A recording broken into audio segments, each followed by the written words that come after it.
ప్రముఖ కొరియోగ్రాఫర్ సుందరం మాస్టర్ గారి అబ్బాయిలు ప్రభుదేవా, రాజు సుందరం, నాగేంద్ర ప్రసాద్ కలిసి నటించిన తమిళ చిత్రం 1, 2, 3.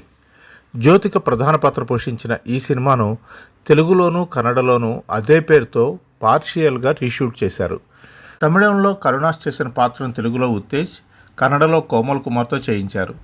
జూన్ 1, 2002లో ఈ సినిమా తమిళంలో విడుదలైంది. ఒకప్పటి ప్రముఖ దర్శకద్వయం లేత మనసులు ఫేమ్ పంజు కృష్ణన్లో ఒకరైన కృష్ణన్ గారి అబ్బాయి సుభాష్ 1, 2, 3 మూవీని డైరెక్ట్ చేశారు.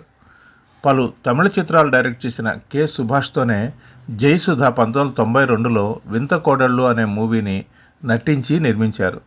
2002లో ఈ సినిమా రిలీజ్ అయినప్పుడు జ్యోతిక తొలి తెలుగు స్ట్రైట్ మూవీ ఇదే అనే ప్రచారాన్ని మేకర్స్ చేశారు. బట్ ఇది ఆ కేటగిరీలోకి రాదు.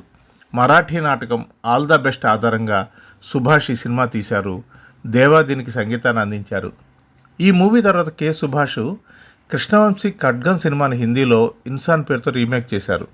అది ఫ్లాప్ కావడంతో ఇక కృష్ణన్ మరే సినిమాని డైరెక్ట్ చేయలేదు. షారుఖ్ ఖాన్ చెన్నై ఎక్స్ప్రెస్కు కథ ఇచ్చింది కృష్ణనే. 2016లో ఆయన అనారోగ్యంతో కన్నుమూశారు.